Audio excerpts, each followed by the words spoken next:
हाँ बच्चा, तो डिसएडवांटेजेस ऑफ एसेक्सुअल रिप्रोडक्शन कि भाई एसेक्सुअल रिप्रोडक्शन के क्या डिसएडवांटेजेस है।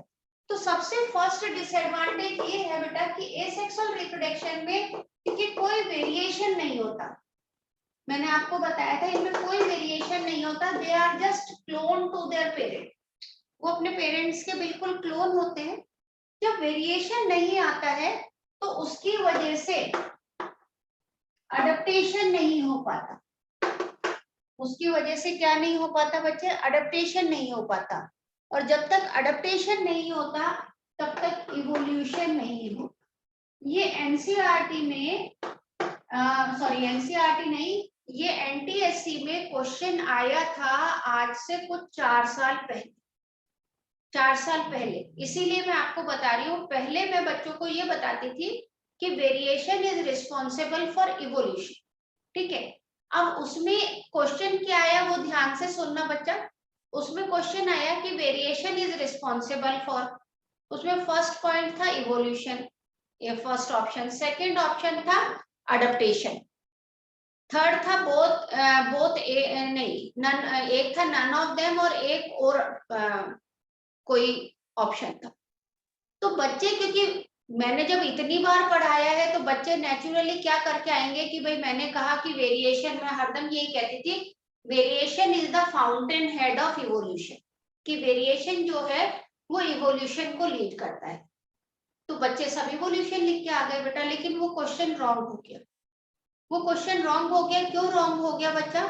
क्योंकि वेरिएशन डायरेक्ट इवोल्यूशन नहीं करता, वेरिएशन की वजह से इवोल्यूशन होता है, लेकिन पहले वेरिएशन से क्या होता है बच्चा, अडेप्टेशन होता है, और वो अडेप्टेशन लीड्स टू इवोल्यूशन। तो ये आप लोगों को याद रखना है कि अगर वेरिएशन नहीं हुआ मैम, तो फिर इस क्वेश्चन का आंसर तो बोथ ऑफ दीज आना चाहिए ना? नहीं नहीं नहीं, उन्होंने सिर्फ ये पूछा था कि वेरिएशन से क्या होता है, तो वेरिएशन से अडेप्टेशन होता है, और जब अडेप्टेशन हो जाता है तो अडेप्टेशन की वजह से इवोल्यूशन हो रहा है, ठीक है बच्चा। अडेप्टेशन की वजह से इवोल्यूशन हो रहा है, बोथ ऑफ दीज नहीं आएगा। तो जब अगर वेरिएशन नहीं है तो अडेप्टेशन भी नहीं है, अडेप्टेशन नहीं है तो नो इवोल्यूशन।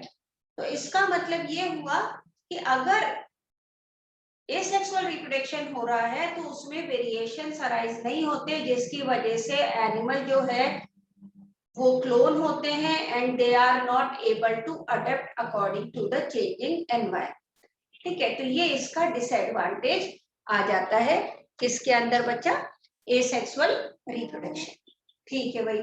अब ये तो हो गया एसेक्सुअल रिप्रोडक्शन। अब हम लोग आते हैं कि सेक्सुअल रिप्रोडक्शन के एडवांटेजेस पहले हम लोग करेंगे, एडवांटेजेस ऑफ सेक्सुअल रिप्रोडक्शन।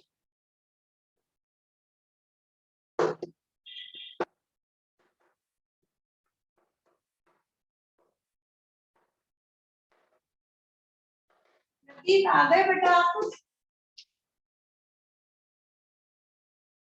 और प्राची क्लास में है बेटा, कसम और मैं भी प्राची। हूँ। हाँ त्वरित भी है, दिख गया, त्वरित तो मुझे दिख गया, त्वरित हो गई, आशी हो गई, ये सब बच्चे तो यूजुअली क्लास में रेगुलर रहते हैं। तो सेक्सुअल रिप्रोडक्शन का क्या एडवांटेज है? तो सबसे पहली चीज है कि सेक्सुअल रिप्रोडक्शन में क्या क्या चीज इन्वॉल्व होता है। सबसे पहला इन्वॉल्व होता है गैमेट फॉर्मेशन। सबसे पहला प्रोसेस होता है सेक्सुअल रिप्रोडक्शन का गैमेट फॉर्मेशन। गैमेट फॉर्मेशन में female gamete as well as male gamete form होते हैं। जब गैमेट फॉर्मेशन होता है तो मेन प्रोसेस चलता है बच्चा मियोसिस। ये वाली दोनों माइटोसिस और मियोसिस की मैंने खैर वीडियो कर दी है, लेकिन देखती हूँ अगर दूसरे इजी तरीके में। तो मियोसिस जब भी होता है तो मियोसिस में क्रॉसिंग ओवर होती है बेटा। क्रॉसिंग ओवर जो है वो वेरिएशन लेके आता है, चेंजेस लेके आता है। तो गैमेट फॉर्मेशन के दौरान मियोसिस होता है, जिसकी वजह से वेरिएशन अराइज होते हैं, वेरिएशन अराइजेस इन गैमेट्स। देखो बेटा गैमेट्स में वेरिएशन आया, इसीलिए तो आप दो बहन भाई हो अगर, तो दोनों बहन भाई पेरेंट तो सेम है आप लोगों के, लेकिन फिर भी आप दोनों की शक्ल एक दूसरे से डिफरेंट होती है ना, सोच भी डिफरेंट होती है, कई चीजों में डिफरेंस आता है, कुछ चीजों में सिमिलैरिटी भी आती है। तो वो जो डिफरेंसेस होते हैं हम लोगों में कि सेम बहन भाई हैं लेकिन फिर भी हम डिफरेंट हैं, सेम भाई बहन है मतलब कि सेम पेरेंट के ऑफस्प्रिंग है फिर भी हम डिफरेंट है, तो वो किसकी वजह से, जो मियोसिस के दौरान वेरिएशन अराइज होती है गैमेट में उसके वजह से। ठीक है, तो अब बच्चा ये जब वेरिएशन अराइज हुआ तो दैट रिजल्ट्स पहला गैमेट फॉर्मेशन, तो उसमें वेरिएशन आ गया। दूसरा प्रोसेस इसके अंदर होता है फर्टिलाइजेशन। किसके अंदर बच्चा, सेक्सुअल रिप्रोडक्शन। और फर्टिलाइजेशन आप लोगों को पता ही है, व्हाट इज फर्टिलाइजेशन बच्चा अर्पित? Fusion of male and female gametes. Very good, fusion of male and female gamete is called as fertilisation. तो जब मेल गैमेट और फीमेल, या बेटा तो आप मैम वेरिएशन के बाद क्या लिखा हुआ है मियोसिस के नीचे? Rises. बच्चा कि जब फर्टिलाइजेशन हुआ तो there is a fusion of male and female gamete, तो यहाँ पे fusion of male and female gamete, तो दो बार वेरिएशन अराइज हो रहे हैं, दो बार वेरिएशन अराइज हो रहा है, एक ड्यूरिंग द गैमेट फॉर्मेशन और दूसरा ड्यूरिंग फर्टिलाइजेशन। तो इसकी वजह से यानी कि जो सेक्सुअल रिप्रोडक्शन है उसमें वेरिएशन अराइज होते हैं, और यही रीजन है कि ह्यूमन पॉपुलेशन या फिर कोई भी वो एनिमल जो सेक्सुअली रिप्रोड्यूस करते हैं उनमें no two individual are similar, कोई भी दो इंडिविजुअल एक जैसे नहीं होते, कोई भी दो इंडिविजुअल एक जैसे नहीं होते except monozygotic twins, except monozygotic twins. Monozygotic twins यानी कि जो सिंगल जाइगोट से बने हैं वो दोनों भाई या दोनों बहनें, क्योंकि जो सिंगल जाइगोट से बनेंगे उनका सेक्स सेम होगा, या तो दोनों मेल होंगे या दोनों फीमेल होंगे, उनमें सिमिलैरिटी होती है, बाकी किसी में सिमिलैरिटी नहीं। मैम एक बार ये वाला पॉइंट रिपीट कर दो। मैंने ये कहा कि क्योंकि सभी ऑर्गेनिज्म में, आपको पहले बता देती हूँ कि सेक्सुअल रिप्रोडक्शन होता है और सेक्सुअल रिप्रोडक्शन वेरिएशन लाता है, तो हम ये कहते हैं कि those animal who do sexual reproduction, ठीक है, तो उनमें no two individual are similar, यानी कोई भी दो इंडिविजुअल सिमिलर नहीं होते एक्सेप्ट मोनोजाइगोटिक ट्विंस, कि मोनोजाइगोटिक ट्विंस तो सिमिलर होते हैं, बाकी उनके अलावा कोई भी सिमिलर नहीं होते।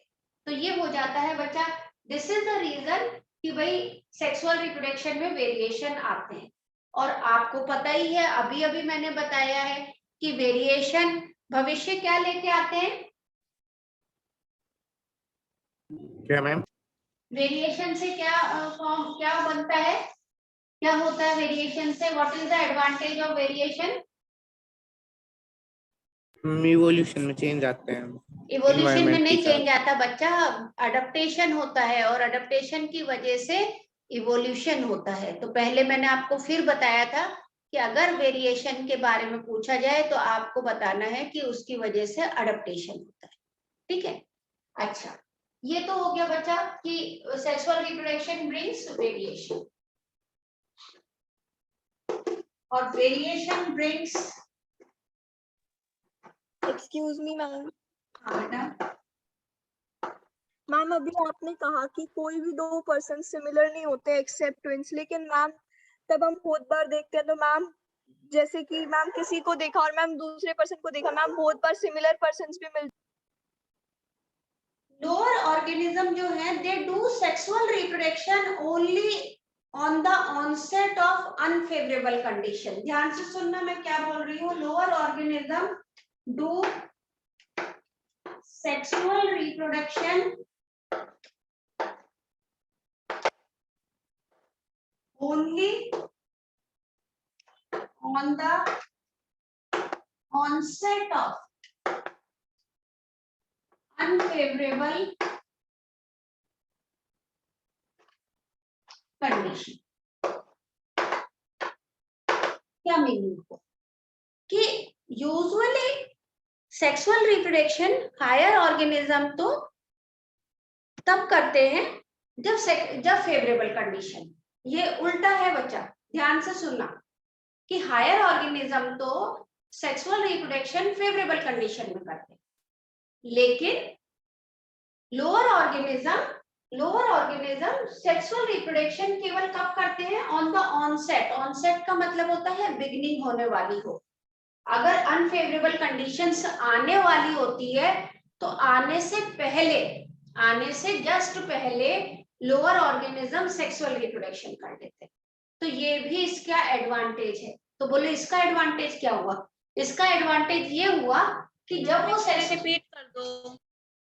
मैंने ये कहा कि जो लोअर ऑर्गेनिज्म है वो सेक्सुअल रिप्रोडक्शन, वैसे वापस से ध्यान से सुनना, लोअर ऑर्गेनिज्म नॉर्मली जब फेवरेबल कंडीशन मिलेगी उनको तो वो एसेक्सुअल रिप्रोडक्शन करते, लेकिन जैसे ही अनफेवरेबल कंडीशन आने वाली है वो सेक्सुअल रिप्रोडक्शन करेंगे।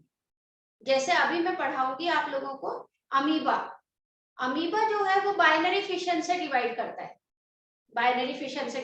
है, लेकिन जैसे ही अगर जिस पॉन्ड में या जिस गड्ढे में अमीबा रह रहा है वहां का पानी अगर ड्राई होने लगेगा तो अब अमीबा एसेक्सुअल रिप्रोडक्शन नहीं करेगा, अब अमीबा क्या करने लग जाएगा?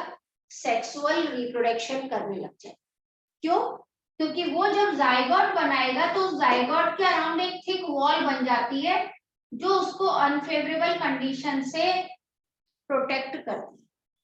तो ये भी चीज है कि लोअर ऑर्गेनिज्म सेक्सुअल रिप्रोडक्शन कब करते हैं? Just before the unfavourable condition, यानी कि just before the arrival of unfavourable condition, की अनफेवरेबल कंडीशन आने वाली है उससे पहले वो सेक्सुअल रिप्रोडक्शन कर लेते हैं जिससे वो अपने आप को प्रोटेक्ट कर सके। ठीक है बच्चा? मैम एक बार rejoin जो आपने करना है। लेयर वाला बताया वो रिपीट कर दो।